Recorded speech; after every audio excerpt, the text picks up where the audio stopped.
Ladies and gentlemen, welcome to the ICE technical meeting, Hydropower in Indonesia and UK. This event is brought to you by the Institution of Civil Engineers. My name is Lim. I am from ICE Student Chapter Binus University, and it is a pleasure to act as your master ceremony in this event. Before we start, allow me to read the rundown of our event this evening. First, I will be reading the rules of the webinar. After that, the event will be guided by the chairman of ICE-Jakarta Local Association, Phil Woodmansey, as our moderator to start the presentation of David Meigh. The event will then continue with a Q&A session. Now, ladies and gentlemen, for your own convenience, please pay attention to the following rules. You can ask your question to the speaker by pressing the raise hand feature located at the bottom of the screen, and the question should be in English. You can raise your question after the presentation of the speaker. Now, I would like to invite the chairman of ICE-Jakarta Local Association, Phil Woodmansey, to give his opening remarks and also guided this webinar as our moderator. So, Phil Woodmansey, the time is yours. Okay, thank you. Sounds good. Good evening, everyone, and welcome to our ICE-Jakarta Local Association technical presentation. This will be the last one for this year. I think we've managed to fit in 8 or 9 this year, and just whilst we're there, I'd just like to thank Rifa and the team for setting up so well.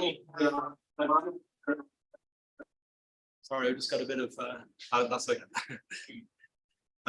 Yeah, so thanks guys for setting up all of these. I really appreciate your work this year. Tonight's subject is a good one. It's about alternative energy sources. Very topical. We know the problems that we're facing with climate change, which has been caused in no small part by the use of fossil fuels for decades. We've also recently got another problem involving the war in Ukraine, which has really limited and made energy supply to certain countries unreliable, and we've seen escalating costs. So in some ways, here in Indonesia, we're in quite a good position at the moment, both from our location and actually the fact that we've got an abundance of natural resources in which we can make use of alternative energy supply. So it's about trying to maximize that potential now, and renewables is definitely one way we can do that. And tonight, I think we're going to hear about hydropower, which is a very good option for Indonesia. In some ways can help insulate itself from some of these geopolitical situations around the world. Our speaker tonight is David Meigh. As most of you know, David is the current ICE country representative. So it's great to have David come and talk to us. David's background is, of course, in irrigation and water resources engineer, for which he's got an MSc. He's been working in this field for nearly 50 years, the majority of which has been in Southeast Asia. And he's currently an independent consultant, working on many ADB projects. So he's certainly a chap that knows exactly what he's talking about, and we're looking forward to listening to him. So without anything further, I'll hand over to David and look forward to listening to his presentation. Thank you.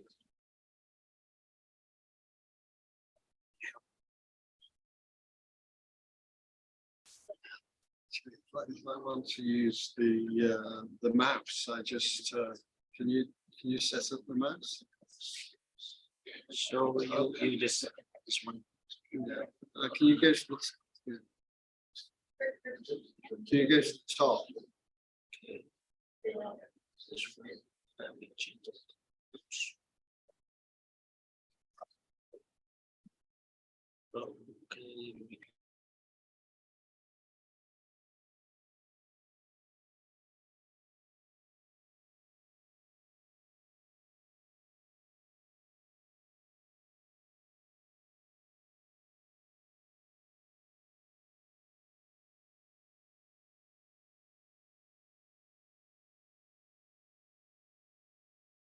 So I can just use it. Good evening. Welcome everyone to the meeting. I hope you find it interesting. As Phil said, I'm a water resources irrigation engineer. So I'm not a specialist in hydropower, but I've worked on several hydropower projects in Indonesia and also in Vietnam. And I have an interest in hydropower in the UK, and in particular pumped hydropower, because at the moment, to me, it seems to be a very good solution for storing energy. And I'll explain that during the presentation. The photograph at the front is, I understand, although I may be mistaken, is the power arrangements for Jati Gede irrigation project, Jati Gede dam project, and I worked on it as an irrigation and water resources engineer. So I just want to say what the agenda for the presentation is. I want to talk about early hydropower, non-electric forms of lifting water, because hydropower isn't just about producing electricity. Hydropower terminology, types of hydropower schemes and turbines, hydropower in Indonesia. Some of the schemes that I've worked on in Indonesia that are either pure hydropower, but several of them are multi-purpose projects, which I think often bring the better returns. The UK's present electric power situation, which is rather dire, and I'll explain that later on. Existing pump storage plants in the UK, some new concept for pump storage in the UK that I've been discussing with the ICE in London, and then tidal wave hydropower to make the talk complete. Although I'm not actually a great fan of it, because I don't think it can compete with the combination of wind and pumped hydropower. The earliest forms of hydropower go back a long way.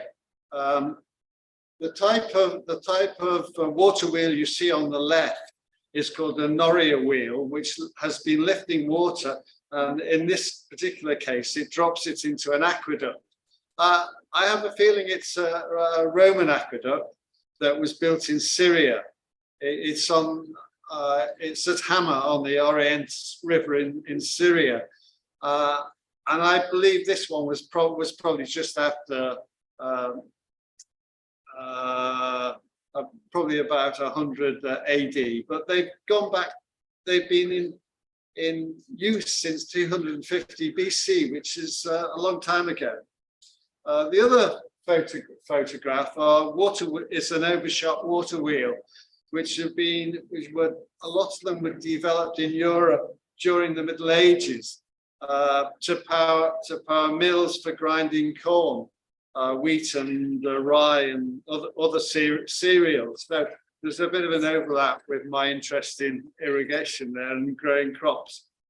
The first hydropower scheme for electricity was in 1878, and it was in Cragside in Northumberland, England, and it was built by an engineer called William Armstrong. It lit a single light bulb.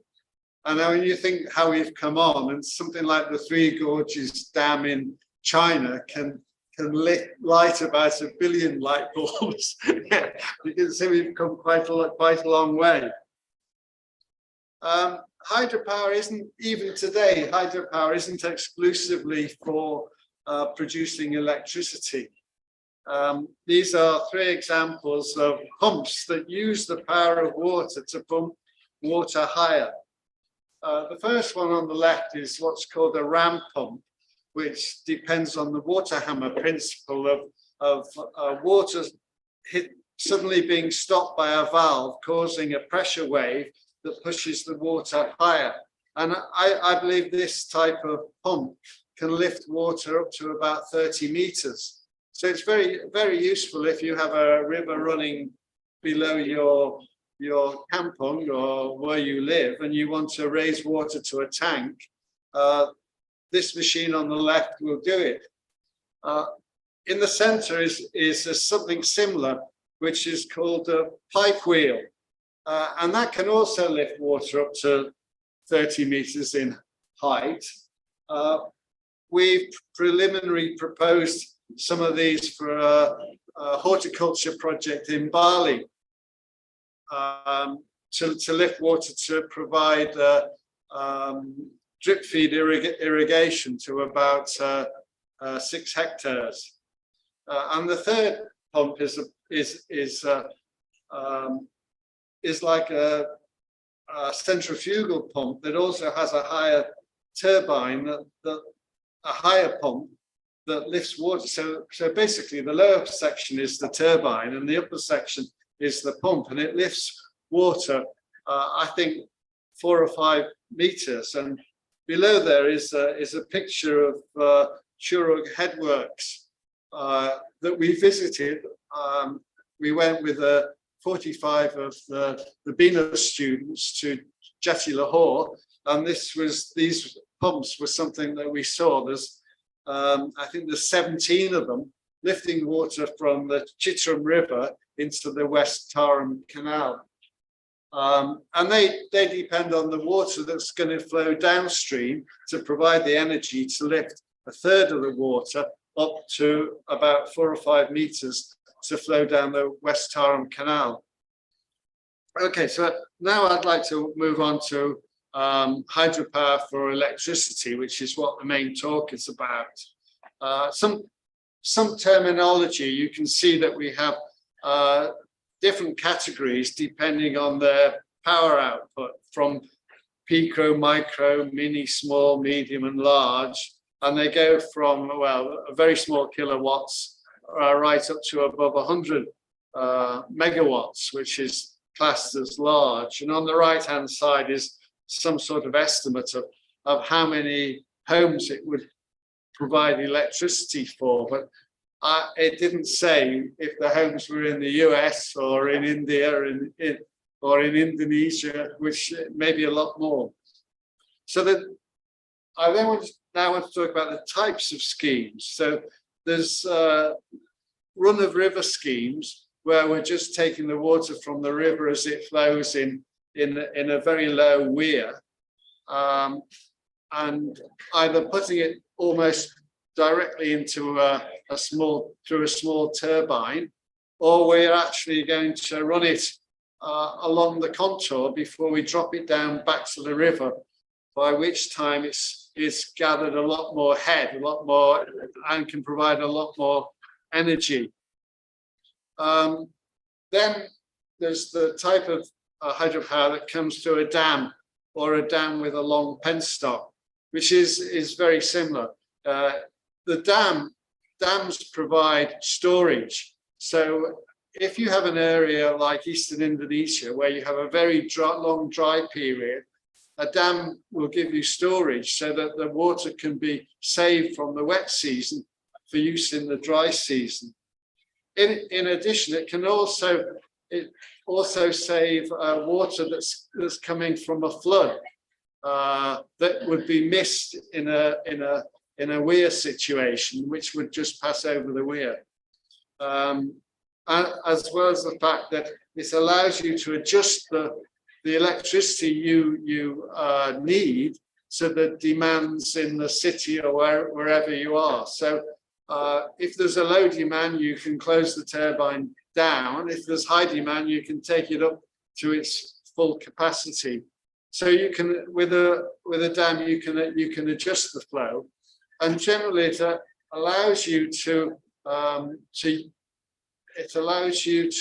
increase the capacity of the system if you can store, sometimes by 3 or 4 times. Third, I want to talk about pump storage, which requires the use of upper and lower reservoirs. I'll go into it in more detail later, but the idea of pumped storage is to take energy when the cost of energy is low and pump it up to a higher reservoir. And then when you have a high cost, a high tariff, and you're going to earn a lot more money, you let it down. It's a kind of very large battery. And in fact, if you treat it as a battery, 97% of electricity storage in the world is by pumped hydro. So there's been a lot in the press about batteries, about hydrogen storage, about different ways of storing energy. But in actual fact, at the moment, 95% of it is done through pumped hydropower. So it's still a very up-to-date and needed technology. Now, in Indonesia, because of its geology, has a very special category. From a very high crater lake, there are maybe 10 systems where you have either run of river or you have a small storage to allow adjustment. But you have stages of hydropower. Often the drops, such as Lake Toba, I think is about 1,300 meters from Lake Toba to the bottom of the lowest system. So you have to do it in 3 stages. And I'll talk about that a bit later. And then finally, there's tidal and wave powered schemes. So types of schemes, run of river. So this is the first one is a sort of model diagram of a small weir and an offtake from the weir into what's called a vortex turbine. The idea is that the circular shape spins the water, and so it's actually going into the turbine at the right speed, and it makes it a lot more efficient. Now there's a video you can see on YouTube of a 13 kilowatt vortex turbine that was built for the Green School in Bali that provides all the electricity for the Green School. This generally is, as I say, is 13 kilowatts. So it's a very small turbine, produces a very limited amount of electricity. But you can have a run-of-river scheme that's taking water from a weir and then runs it along a head race channel. And then when it gets a certain height above the river, it drops it down to a powerhouse. And that produces a lot more electricity. And I'll show an example later on of such a scheme that I proposed about 30 years ago. And I don't think it's been built, but there you go. So hydropower through a dam. You can see here that we have, on the left-hand side, we have a dam with a head pond and storage so that you can produce the electricity when you need it. And you can store water that's coming through in floods that you can't with a weir system, because the flood would mainly go over the weir. So the water is released down through what's called a penstock to a turbine, which turns around, and it also turns a generator around where there are magnets going around a coil that produces electricity. And that goes to a transformer to step it up for transmission. But there are, an example of this is Jatilahore and Chirata, although the Jatilahore system is actually a rather more complicated than this, but it works on this sort of principle. It's only the powerhouse is actually at the dam. And the Chirata system is the same because Jatilahore is straight after it. But then there are other dam schemes in Indonesia, such as Jati Gede and Seguling, where you have the dam, but because the river is quickly dropping, you have a long penstock, which is actually a tunnel that goes through rock. in the case of Jati Gede, but a pipeline in the case of Seguling, which takes the water along several kilometers downstream and produces a lot more energy than if the power station was just at the dam.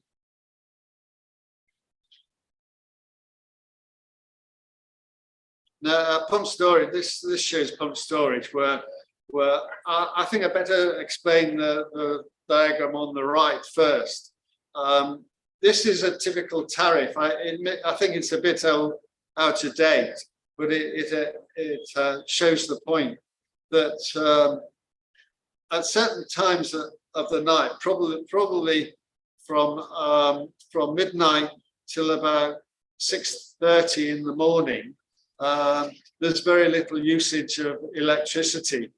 And a lot of thermal power stations or nuclear power stations have to be kept going because they have to be kept at an optimum temperature. So they're producing energy that isn't being used. The cost of that energy is very cheap.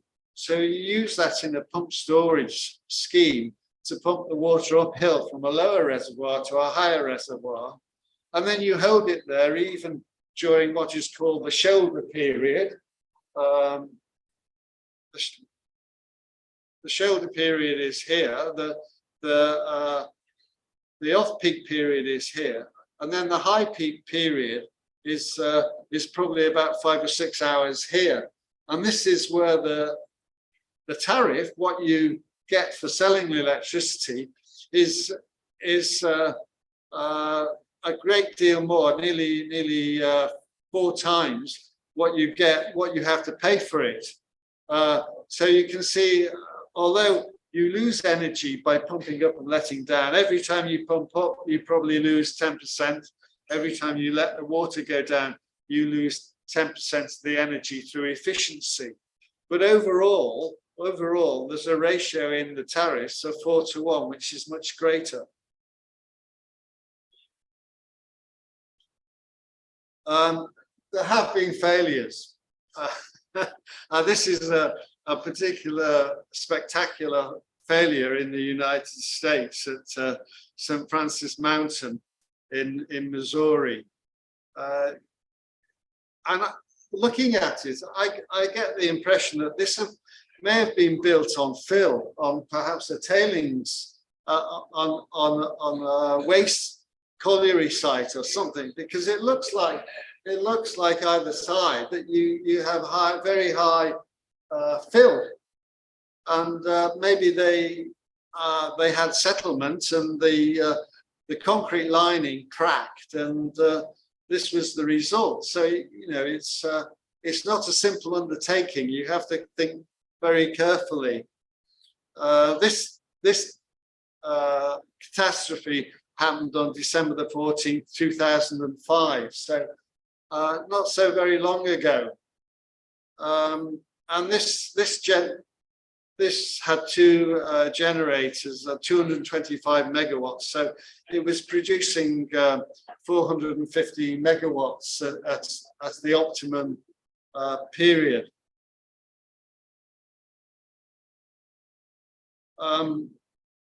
Actually, I wonder if I've got that. I've missed one out, and I'll go back to it later. Indonesia is now embarking on their first pump storage project at what's called Upper Cisokan in West Java. It's now under construction after a long period of trying to get finance and trying to get it going. I helped Black and Veatch when I worked for Black and Veatch to try and to get shortlisted for the project, but we failed. But I learned a little bit about it. It will have 4 times 260 megawatt Francis turbines that also act as pumps with a full capacity of 1,040 megawatts. So quite a big scheme. I'm not so convinced in Indonesia, because when I studied it at the time, the difference between low-cost electricity and high-cost electricity was not so big. In the UK and in the US, it's about 4:1. Here, I think it may be 1:2. but I haven't checked recently.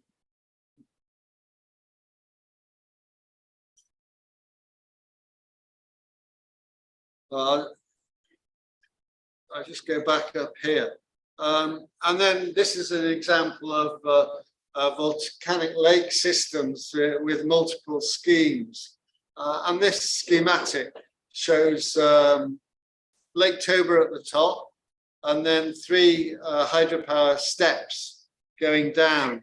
Now, Lake Toba may be the biggest lake in Indonesia. It's certainly got a huge capacity. And the reliability of the flow coming down the Asahan River is about 110 cubic meters a second. So every second it would probably fill about 200 baths. So if you look on the right hand side, you can see there's Lake Toba, and there's there's the intake at Lake Toba. And I think that may be called Segura Dam. And the water then goes into a tunnel through a turbine producing 180 megawatts. It then goes into another dam, Tanga Dam, and through another tunnel to produce 320 megawatts. It then goes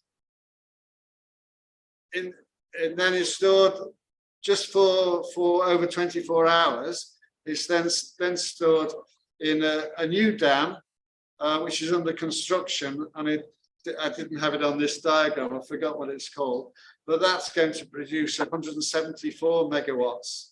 A lot of this electricity is used in an aluminium smelter, the largest one in Indonesia, to produce aluminium. And then the last structure is a proposed weir that I worked on to irrigate a large area in North Sumatra. So the number of volcanic lake systems with multiple schemes, I've listed 6. There's probably more. So there's the Asahan 1, 2, and 3. There's Meigh, which is in Rio, I think, that has 3 schemes. There's Webersai in Lampung, which I studied at one time because we proposed some other hydropower projects in Lampung. There's Danau Ranau in South Sumatra. In North Sulawesi, there's Lake Tondano. And in Cisangkui in Bandung, there's 3 small schemes in series that require tunnels. So this is almost unique to Indonesia or anywhere where there are volcanic lakes, where you have lakes up very high. Very few other countries have high level lakes. The UK has some very small ones called tarns, and I'll show you some later. But this is a very valuable project. It produces a lot of electricity. The electricity is used for Medan as well as aluminium smelter. So they're usually comprised of a lake or a reservoir level control, intake into a tunnel with a surge shaft, near vertical penstock shaft, a machine hall with turbines and generators, and then an electrical switch yard and transmission to where the electricity is used. Just to give some general information, to calculate power from a system is actually quite simple. It's the head, which is the difference between the upper level of the water and then the lower level of the water after it's left the turbine, times the discharge, times the acceleration of gravity, times the efficiency. So PC is the power capacity. In this equation, it's in kilowatts. If you divide by 1,000, you get megawatts. The efficiency is the overall head minus the turbine losses and the friction and form losses. The friction losses is the losses in the pipelines, and the form is the losses in the structure in the intake and any bends and the bends in the system. And that gives you the efficiency, which for hydropower is actually very high.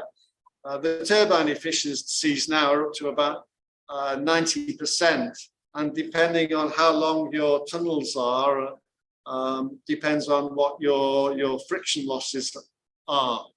But if you have a very large scheme and you have a 10-meter diameter tunnel, you can withstand quite a high velocity before the losses are becoming quite large. If you have a small pipe, the losses build up very quickly.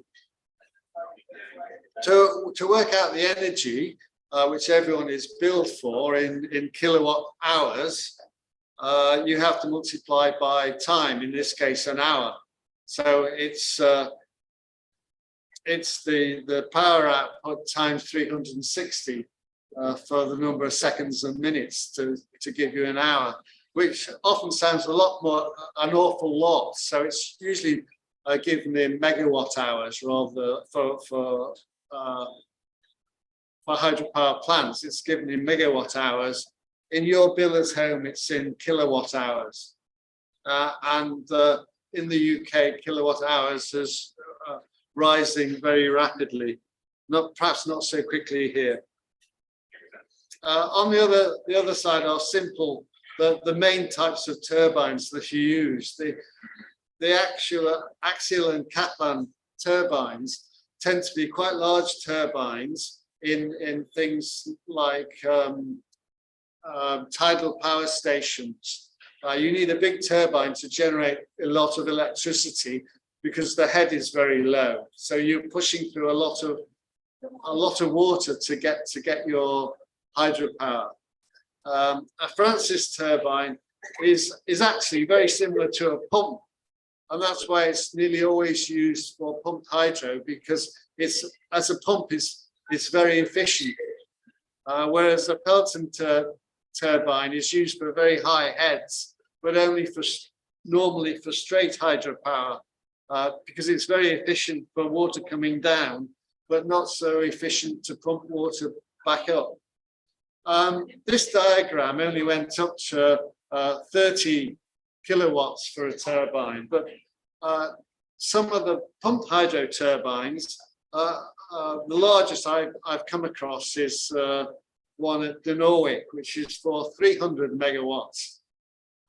So you can, and actually the 300 megawatt turbine at Norwich is pretty much the same size as the Kaplan turbine in the tidal power stations that only produce about 6 or 8 megawatts. So there's it shows you how efficient the high level schemes are.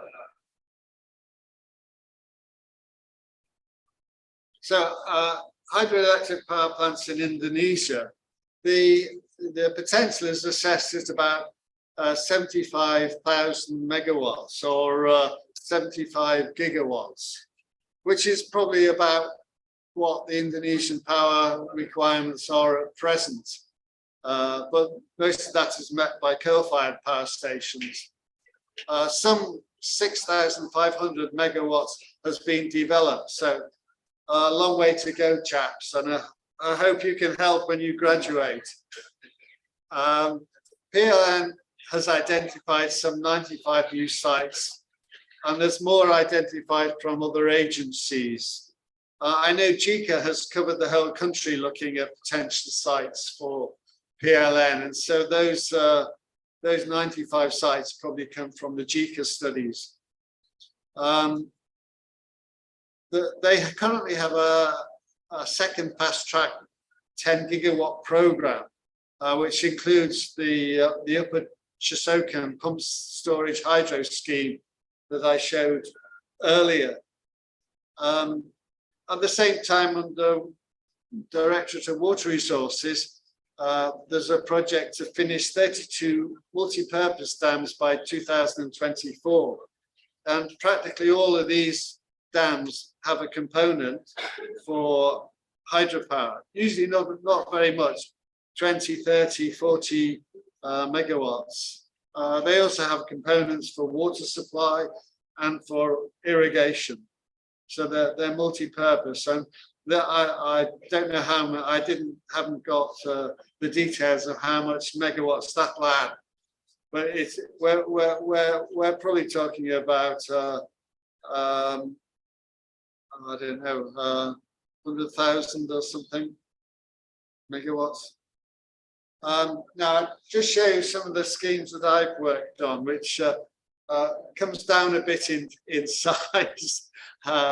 In 87 to 89, I worked on the Tulang-Bawang River Basin Master Plan, of which one component was to find hydropower. We did have a hydropower specialist who seemed determined to think only about the largest schemes he could find. And he found quite a large one at Gihan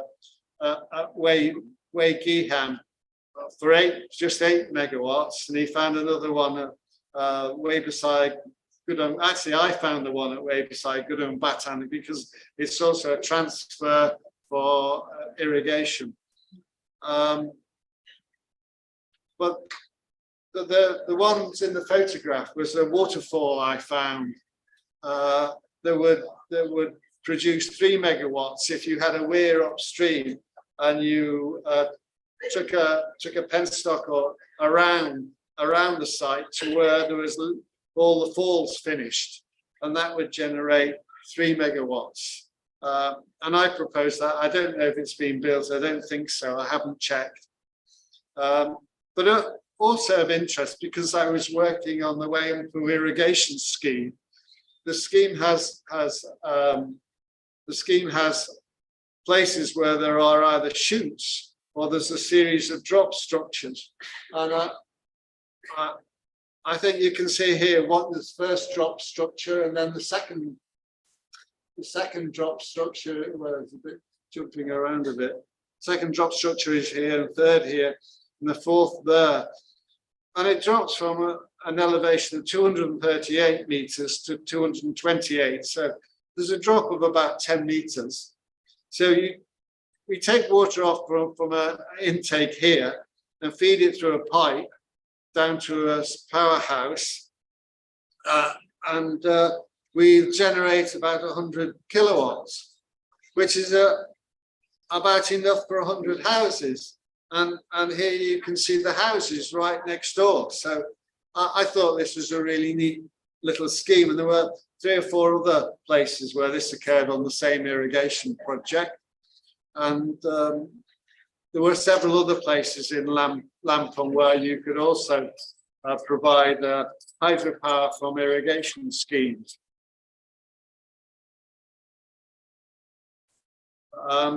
Coming a bit more up to date, I worked on the North Sulawesi West Sumatra hydropower studies in about 2003, I think. The hydropower feasibility studies was the 6 potential mini hydropower schemes in North Sulawesi and 6 mini hydropower studies in West Sumatra for a client called El Paso Energy. So we looked at these 6 schemes, but we also looked at the area in both places. And I found even better schemes. The first one in West Sumatra was a run-of-river scheme called Gunung Cermin because of the rock there was very glassy. And the idea is to take water from the river here in a weir, put it through a sediment basin, and then a tunnel to get it up onto the higher area, and then a head race channel, another tunnel, and then a pipeline down to a power station. And if you the elevation at the weir is 1,130 meters over the datum, and the power station is at 780 meters OD. So there's a 2.5 meter diameter buried pipeline for 1.8 kilometers, and it gives a drop of 340 meters. Now, if you take if you take this elevation from that elevation, you get 350 meters. But then there was about a 10-meter head drop through the upper system before it goes into the tunnel and penstock. So I was quite proud of myself finding this scheme. I haven't checked if it's been developed. The other scheme, we were asked to look at tin chip 1, 2, and 4 other schemes on other rivers. And in studying the rivers, I found that the Tin Chip River here was actually nearly 90 meters higher than this other tributary. They join about 2 kilometers downstream. But the fact that this is so much higher than there seemed to offer a really good opportunity for a small hydro station. So if we take water here, pass it through a sediment basin, then under the road through a culvert, and then along this flat area in a channel, we can then drop it through a pipe or a tunnel to a power station to produce 2 megawatts, which was quite high for a mini hydro scheme. There are many waterfalls and steep rivers in Sumatra and Sulawesi that make ideal mini hydro sites. There are also in Java, but most of the water in Java is intercepted for irrigation, so not quite so easy. And then in 2000, I worked on the Jati Gede study. The study was to look at the dam, see if the dam design needed improvement, but also to look at what we would do with the water from Jati Gede Dam, which was mainly my main part of the study. But I was also coordinating the other technical parts, so I had a say in the hydropower as well. So you have the Jati Gede Dam and power station. And this is a satellite image of the dam here and the spillway. There actually is an old power station here that takes water here and drops it here, but that's very small. This is large. This is 120 megawatts, and it takes water here to a surge shaft and then a pressure tunnel, and then then here you can see the roof of the power station. In section, it looks rather like this, that the full supply water level is 262 meters and the outlet is at 93. But the water gets drawn down for irrigation at Rentang. So it isn't always at that level, it does drop. So actually, when we studied it, we reckoned, or our specialists reckoned, it could be rated at 220 megawatts, but maybe he didn't realize how quickly the drawdown would be in the dry season. Anyway, PLN reduced it to 120 megawatts. So I think, so this is me going to have a look at the new power station.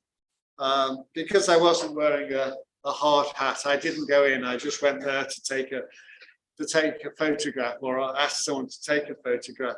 But you can see the power station is pretty large.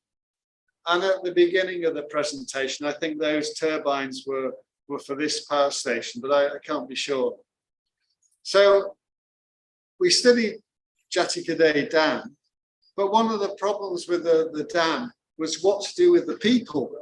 And when we interviewed the people, they said they wanted 3 things. They wanted to continue growing rice.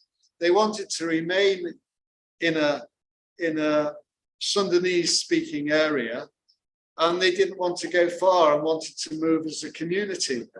So one thing I identified was another dam site at Cipanas, and I proposed a scheme at Cipanas.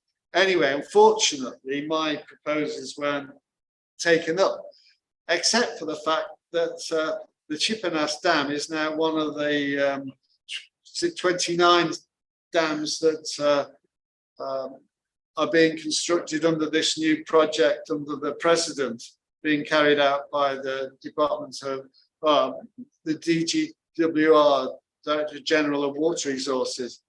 So I proposed a dam that's being built.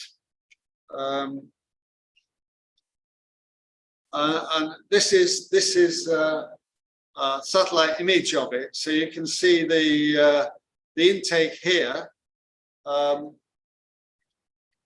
this is the diversion. The water is diverted here to an outlet here. But eventually they'll build a power station here, not straight away. Most of the water is being used for irrigation and water supply, but the dam is 70 meters high, so it's a fair drop when it's full. The problem is that I have doubts that it will fill, because when I proposed it alongside a transfer from the Cipanas River that would fill the dam every year. But never mind, that's something for another talk. And then the photograph here of the dam under construction. So you can see it has a red clay core, and it has a rock fill either side. And then the spillway is on the far side.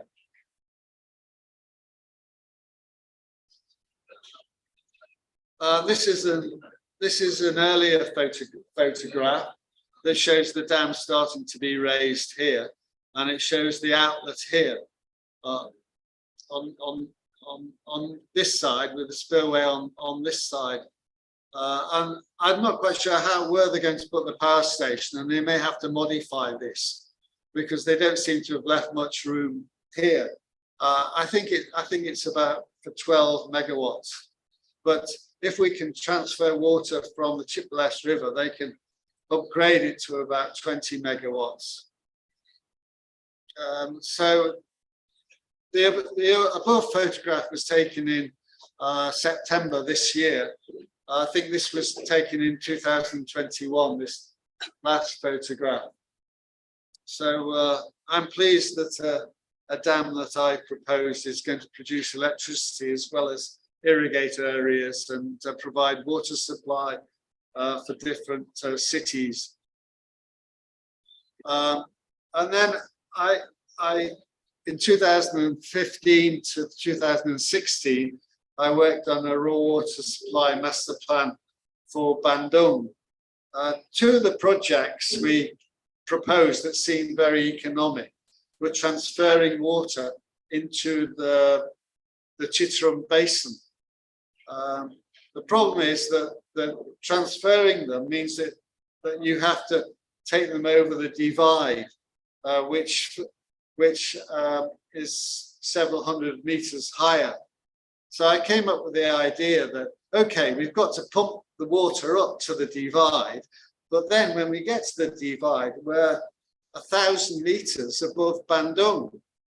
So we can drop the water from the divide between the two river basins, and we can create enough energy to pump the water up. In fact, only half the energy that's produced by these four, I show here, what I show here are the different Sinumbra springs and rivers combining together and being pumped up to a reservoir at the very top.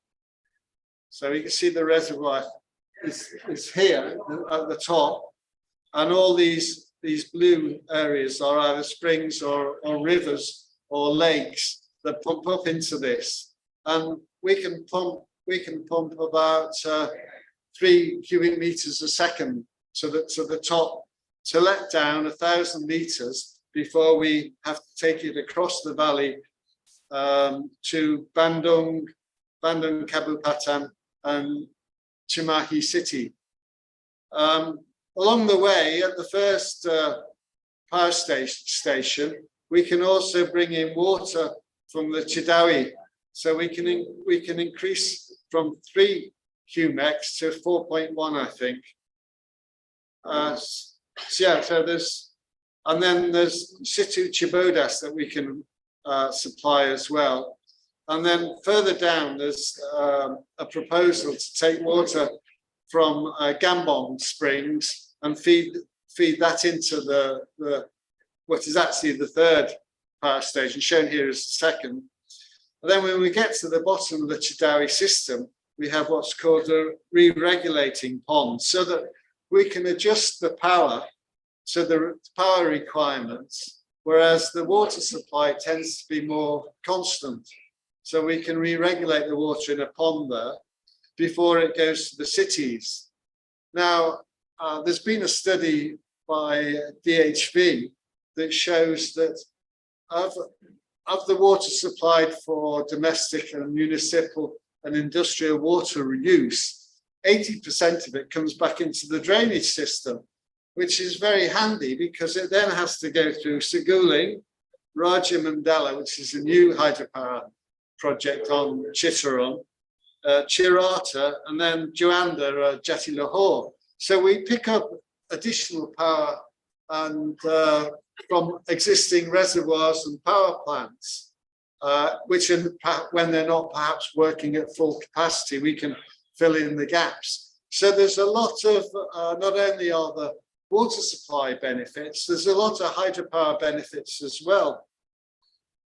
So this shows the reservoir at the top where we collect the water supply from all the springs, and then we these two reservoirs, and then we let it down to a power station here where we add water from the Chuide River, and then we drop about 300 meters to the second hydropower station, and then we drop another 250 meters or so to the third power station, and then another 250 to the fourth. And at the same time, we can pick up water from here and take it to either the reservoirs here or to the to the intake here to go down to the lower power station. So it looked like a really good project to me, and I restudied it about 3 years ago. But in the end, they just decided to go with the Gambong Springs to supply Bandung, which I was disappointed about. Now, the other schemes were the Sentosa Dam, which was on a river that flows to the south, but diverts it into the Cisankui River. And there we have several more steps. And that joins the Cisankui system. So that one goes through can go through 5 different power stations before it gets to Bandung for water supply. And this just shows you on the power from the different stations coming down from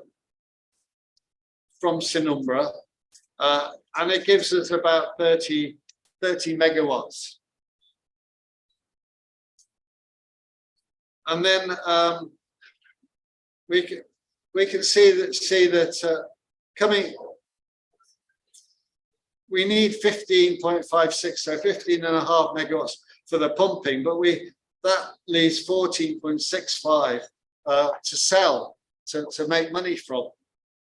And then going through these other power stations, if there's space available, we can generate another almost 13 megawatts, to give us a total of 43 megawatts.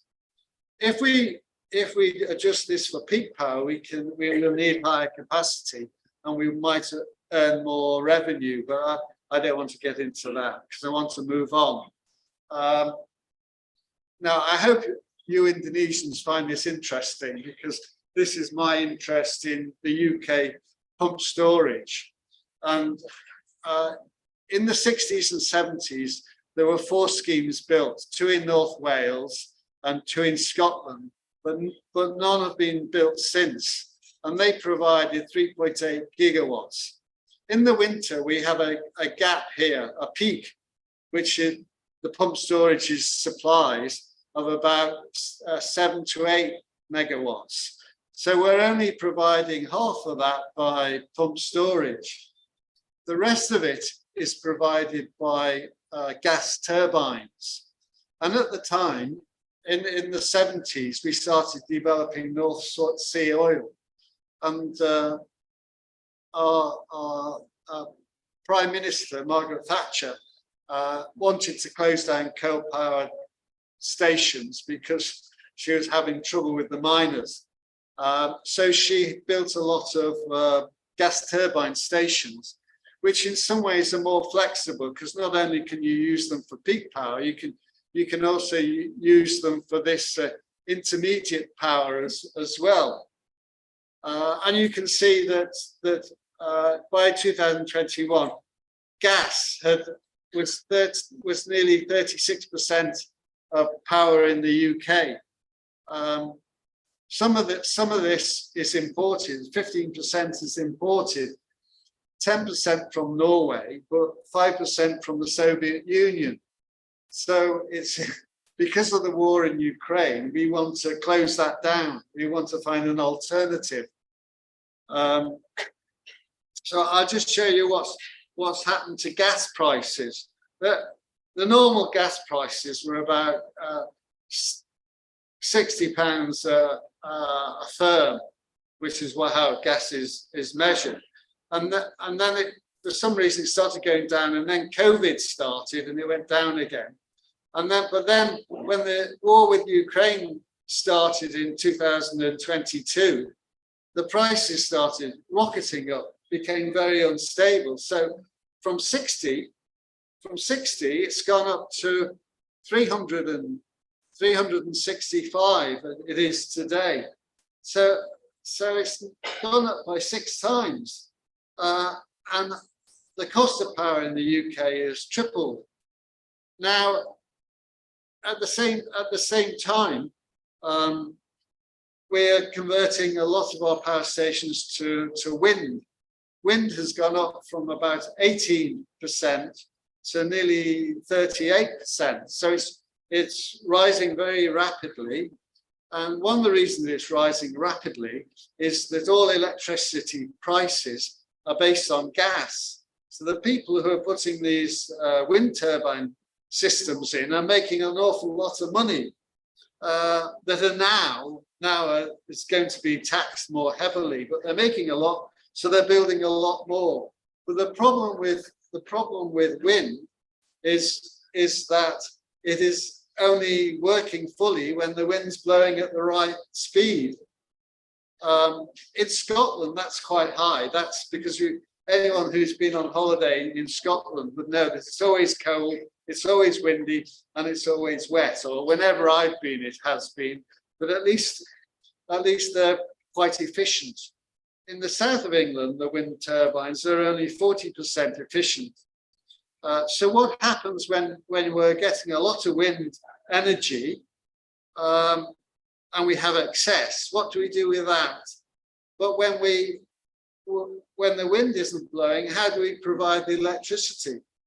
And to my mind, the answer is pump storage. And you can see this is the latest I can find, the latest graph I can find that shows wind at 39%. Well, with gas becoming so expensive, it makes hydropower, pumped hydropower, schemes that were previously weren't economic, now are economic.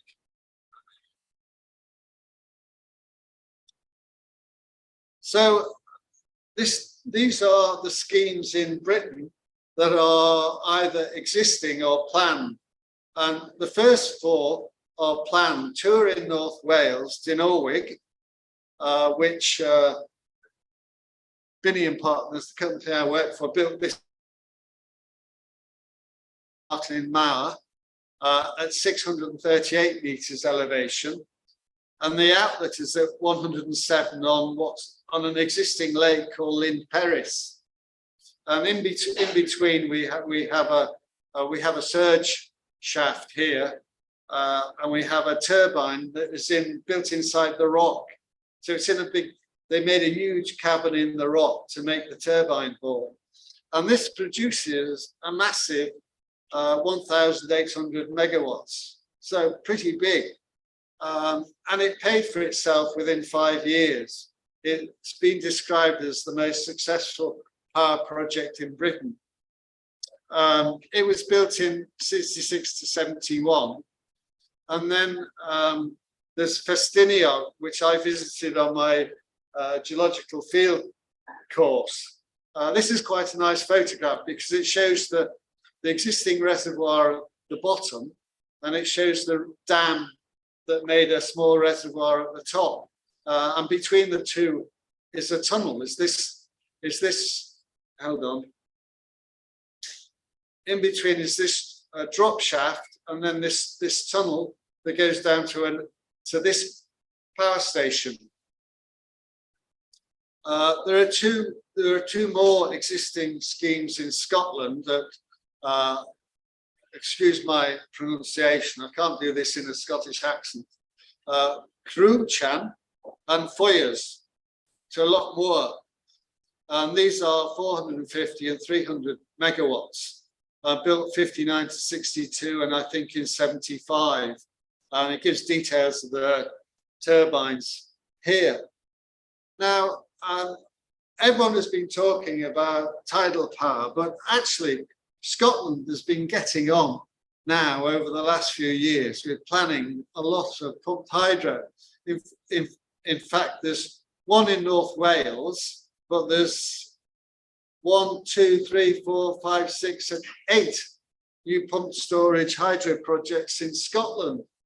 And I think this is producing about 4 gigawatts. So it is happening, but I don't know why it can't happen in England as well. There are places in England, and this is a photograph of the Buttress Dam at the top and the reservoir at the top. So this is rather a long read, but it's really for me to read it. There are over 440 high dams in the UK, which are greater than 15 meters high, and some 500 lakes, high-level tarns and quarries suitable for storage. Some of these are in series up the valleys, while others are close in plan but differ in elevation. They could be linked by tunnels and buried pipes and have underground power stations. So I haven't yet checked, but I think there's 30 or 40 of these potential schemes in England and Wales. There are also 1,100 abandoned coal mines that have shafts filling with warm water, where they'll have the seams filling with warm water at 21 degrees Celsius that could be pumped to the surface between 12 and 6 o'clock when the power is cheap. And then they could go into a heat exchange to heat the old mining communities, to give them cheap heating power for their houses. Because these houses are very old and poorly insulated and need to be improved. And then the water can be pumped up to a flat top hill storage made from slag waste, and then let down to provide peak electricity. 2 pilot heat projects in Nottingham and Durham coalfields. So they're already piloting the idea of using colliery water for providing heat for communities. So part of the project is already being piloted. There are mine projects where they're pumping the water up and letting it down in Kentucky and also in Estonia. So it's already being done in other places, although not in the UK. Another proposal is to use the sea as a lower reservoir and build an upper reservoir on a high flat-topped hill. And I'll just quickly show you some examples. This was a dam that was built in the 70s, again by Binny & Partners. And this is Lake Bala. And above is a small tarn that has been enhanced with a small dam. Actually, I just realized that there's another one up here, so we can use that one as well. And we can Lynn has a big catchment area of 60 square kilometres. So we can store that water in Lynn and then pump it up to this high level. So we don't have to pump all the water up from the bottom. Some of it can be pumped up from Lynn to here. And then when we need the power, we can let water down from this small reservoir here and also from Lake Callan. And this shows the cross section with the Lynn here and Lynn Afranig Power here, which is at 407. Lynn is at 300, and Lake Bala is at 160. Not the same heights as the Norway, but now the economics are more favourable. It would be a good project. My first estimate is it shows a capacity of about 700 megawatts. Maybe if we have incorporate this other high level tarn, which is even higher, we might get up to 1,000 megawatts. And then this is an example of a colliery coal mine. I worked on the slag heap on Minidi Grug. I reprofiled it, made it safe and improved the drainage, but it's sitting on a flat topped hill. And we can make it into a reservoir and we can line it, but we have to be very careful about compaction. And then there are two existing shafts. So we can pump water up from the lowest sea, which is at minus 600. So between here and the top here is 672 meters. And then there's another 300 meters up to the top of the hill. So a lot of high level. It needs a lot of safety.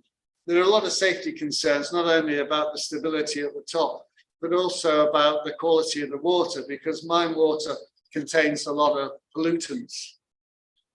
So we have to let it back into the system. We don't want we can't spill it into the nearest river if there's excess, or we need to treat it before we release any excess into the river. But there are problems with these mines filling with water.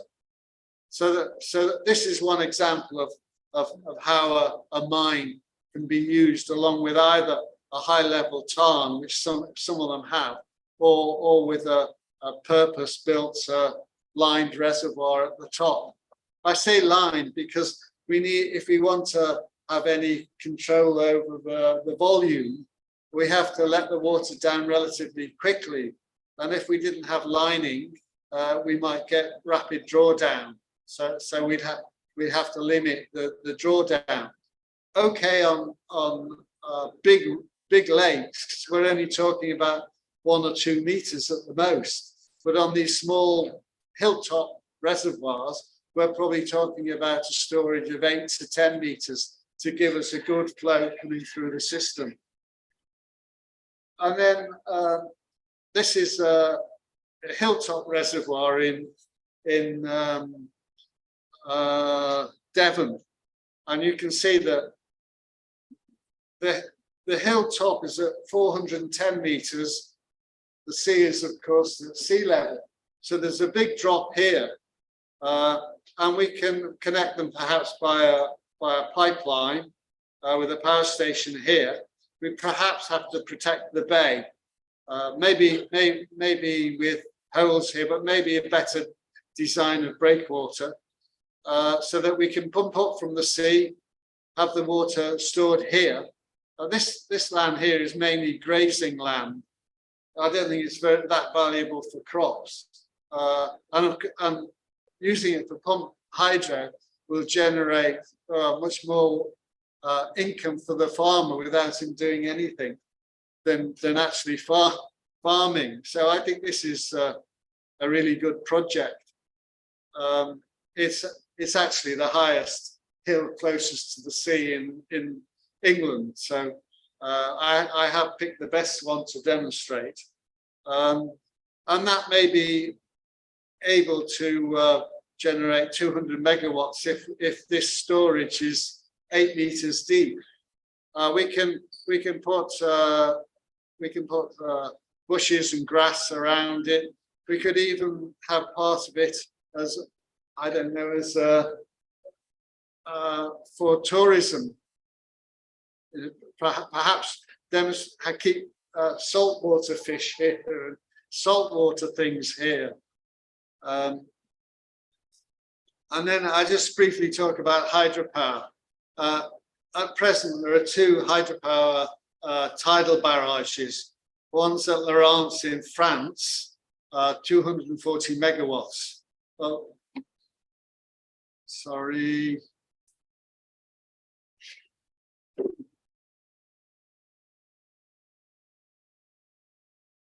Why am I not?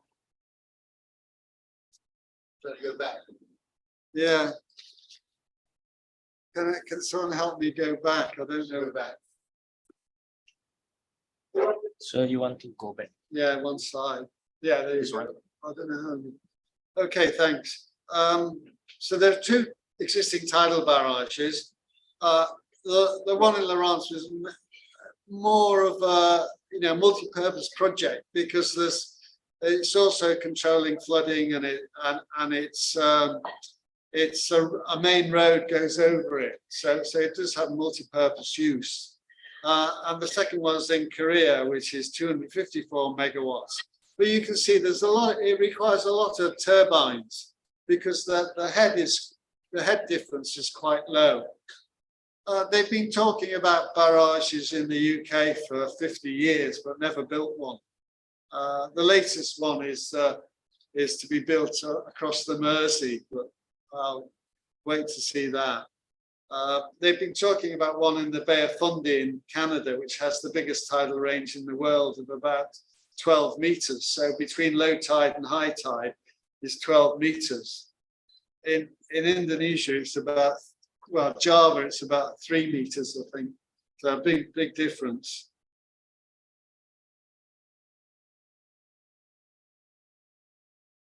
And then there are, as well as tidal barrages, there are independent turbines.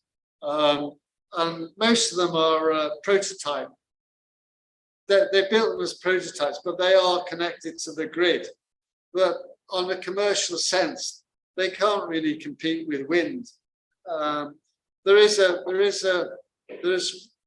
this thing here called Orbital 2, which has two turbines, and this floats on the surface. And this is in Pentland Firth between Scotland and the Orkney Islands, which is where the Atlantic Ocean currents turn around Scotland and come down into the North Sea. So it's very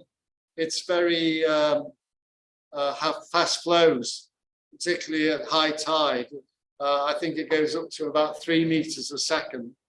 And then in Northern Ireland, there's Strangford Lough, which has this turbine here in the channel between this big storage tidal area here. So there's a big storage here. So the water going through here goes through at 4 meters a second. The first one they built, the turbine blades collapsed. They couldn't stand the pressures. So they had to redesign the blades, put it back. So you can only put these things in very turbulent flows. So they have to be very rugged, which makes them also very expensive. And the third one is they're planning these big array of turbines in the Pentland Firth as well, because of the high velocities. And they started in the first phase. They've got 68 megawatts. By the third phase, they're going to have 240 megawatts. So they say. The latest ones seem to depend on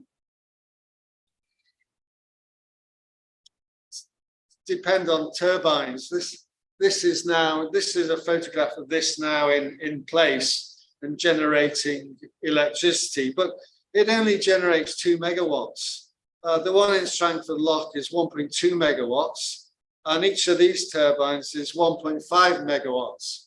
Whereas we're talking for pumped hydro, we're talking about 100 megawatts perhaps per turbine, or up to 300 megawatts per turbine. So big difference. And then I think this is my last slide. These are prototypes of other types of generators, mainly using waves. The one on the left they built in Scotland called the Limpet. And as the waves come up into this chamber, it pressurizes the air that goes through a sort of wind turbine. And as the wave comes down, the wind changes, the pressure drops, and the wind is pulled back. So the turbine operates with wind going through it one way and then coming back the other way. But I think this was only about 700 kilowatts. And then there was this thing called, invented by Professor Salter, called ducts. And these things, with the waves, they go like this, and that generates electricity. And then there was something called polemis, which is like a snake-like thing that works off hydraulics, that work a turbine inside the chamber. As they flex and bend with the waves, it pulls the turbine around in two different ways, in two different directions, and generates 750 kilowatts. But this is 180 meters long. I don't know how much it cost, but it looks, to me, it just looks totally uneconomic. But it was piloted, and there was money available. And the last one is what's called the oyster, because it opens and closes with the waves like an oyster. And that just a single unit, which is very large, produces 1 megawatt. So I understand that the same company that is looking at the Pentland Firth is now doing a feasibility study for Indonesia between the islands, I think between Bali and Flores and what's the next one? Anyway, where the water coming through into between Papua New Guinea comes into the Java Sea, and then it flows down through into the Indian Ocean. And I think they get quite strong currents there. So there's the possibility of generating power there. But I have my doubts on the economics of it.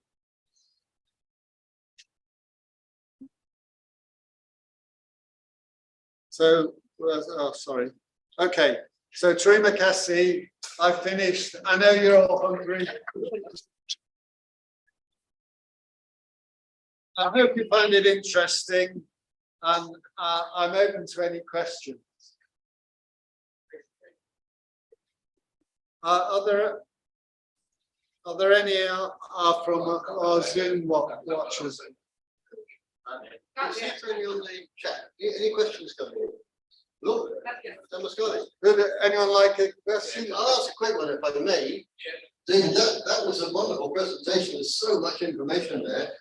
But talking of pressure heads at 300 meters makes me worried, and more, 600, whatever you were mentioning. But the safety issues with water pressures like that must be immense, and the quality of the pipe work and the way the turbines work, everything like that, that must be a major issue for, for that kind of installation. I mean, a few words on that would be very interesting, how you deal with 300 or 400 meters of waterhead, because it frightens me to death. Yeah. In actual fact, most of the very high head schemes are tunnels. And they're lined tunnels. So they have a concrete lining that is pressure grouted behind into the rock. In North Wales, we're talking about granite and granodiorite. So some of the hardest rock you can find is where the projects are in North Wales and Scotland. There are pipelines like for instance, in Indonesia, there are hydropower schemes with pipes that have pressures up to 200 meters. And these pipes have to be specially made and rated. for those sort of pressures. So I think the hydropower engineers know all about dealing with pressure. Where possible, I think they like to put it in tunnels in rock, and are absolutely sure. So yeah, there's not that problem with mini hydro. David, thanks for an excellent presentation and most and a whole lot of information. One of the questions that is often asked about hydroelectricity is what do you do with the water after you take the electricity out of it? Well, it just goes back into a whole lot of uses, as you've indicated here, both in terms of irrigation, both in terms of pumping it back up to get more electricity out of the water. There's a whole lot of electricity in the water that we're not using. We should be making a lot of use of. I just wanted to make a comment on the pressure that David was talking about. I was working in Canada a number of years ago where we were pumping water up 180 meters a head. We had a rupture valve at the bottom end of the pipe, and unfortunately the pump stopped. And the 480 meters of pressure fractured the rupture valve, and we had a lot of stream of water 8 inches down the pipe. It went nearly 200 meters across the river in the east side of the river. And, very, very dangerous, very alarming in terms of the safety factors of these high pressure facilities. And that's one of the reasons why they keep the high pressure work. Hello. Beautiful and excellent presentation. Yeah, well, if you'd have seen the cross-sectional diagrams, you'd have seen that most of the larger systems have a vertical shaft, so that any pressure variation is taken in that vertical shaft. The level can go up and down. And if they can't do that, they're put in a vacuum cylinder with full of air, well, partly full of air, and when you have a sudden pressure, that the pressure is absorbed into that chamber. So yeah, it's a very big problem when they close valves, and they have to close the valves or open the valves very quickly because they want to bring the electricity into the system within 10 or 20 seconds.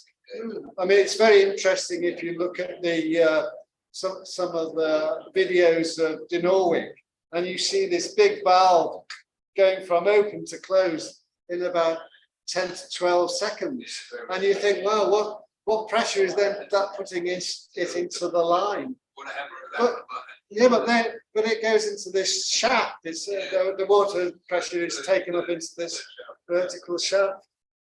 Yeah, actually, it's interesting because the other day I saw an article by an Australian saying, the biggest electricity storage we have in Australia is 250 megawatts at this new battery station in South Australia. So I had to point out to him that actually in the Snowy Mountains, you have a pump hydro scheme of 1.75 gigawatts. So, anyone else? Anything else on the chat?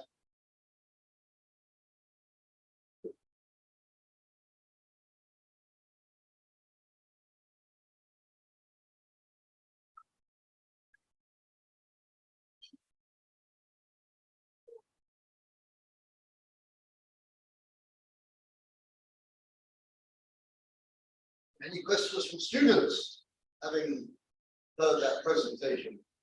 Amazing. Someone asked if you can share the presentation slides. Sorry?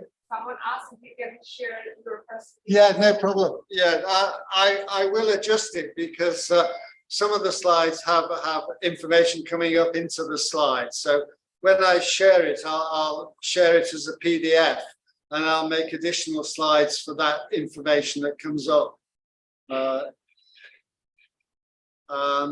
Although they can have the actual presentation if they want, but it's a big file. Thanks, David, for the presentation. Just one question. From the schemes that you've seen in Indonesia, what do you think is the realistic target, say 2030, 2050, for the percentage of energy generation from renewables like hydro? Oh, well, I think from hydropower it's quite good, but they have a problem in trying to ease out the coal-fired stations. Now I'm interested in other forms of energy, and one thing they can do is, instead of using methane gas in the power stations, they can use hydrogen. So there are alternatives to hydropower. I think the president is very pro hydropower. That's why he's working on these. I can't remember, it's 29, but eventually he wants 54 dams in Indonesia, and if they all produce have a hydropower component of 20 megawatts, then that's starting to get quite serious. And then there's the PLN's own projects, and there's a lot of rural communities that in hilly areas that could be using small schemes. As I showed with the Wayumpu scheme, you know, they can use the water in an irrigation scheme, and whether there's drop structures or a chute, they can use that for micro hydro to provide enough energy for the village. So I think that's positive. I don't know why there's not more solar power in Indonesia. There should be more, because you have so much sunshine, and even you have a lot of bright light. One of the problems might be in Java that the cost of land acquisition, but there's a lot of projects now where they're actually using the reservoirs to float solar panels on. So, and in India, they actually put solar panels above the irrigation canals. They suspend them above the irrigation canals.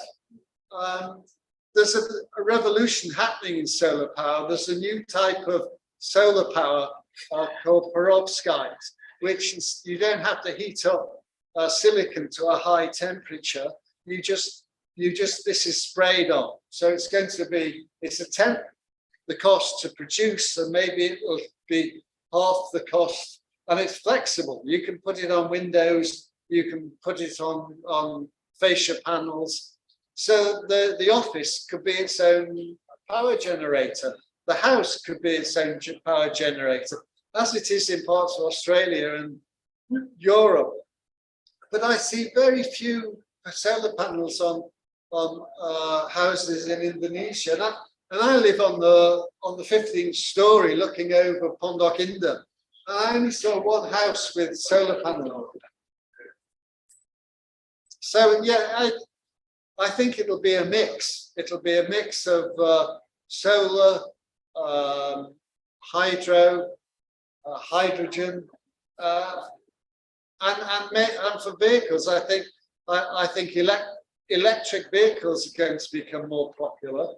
And last week there's a big announcement that there's two companies, one in the UK, one in China, producing sodium batteries from sodium, which you get from the sea, salt, not lithium, which is getting more and more expensive because it's difficult to find. And these sodium batteries have 4 times the power density. They think you can go 1,000 miles without charging it, and it's going to cost a quarter of what a lithium battery costs. It doesn't have expensive metals in it. The cathode and the anode are made from carbon material that is produced in a factory. It's not mined. So there's a positive there as well. Okay. I hope I've answered that. Very good. Thanks, David. I can't see any questions written in. Anything, Robbie? Okay, I think we're done, guys. Thank you very much once again, David Meigh, for taking from us. 10 minutes to go. Okay, I'm not going to hold up anybody. We're pretty close to having our evening dinner here tonight. Clearly, there's a massive potential for renewables in Indonesia, and it's up to the civil engineers to make it happen, which is what this room is full of. It is so good to see so many of you here tonight. Thank you very much for attending. Thanks again to the organisers, and for everybody else online. Enjoy the rest of your evening. Good night. Thank you, Phil Wensley, for guiding the session. Once again, thank you, David Meigh, for your excellent presentation. Ladies and gentlemen, we have now reached the end of the event.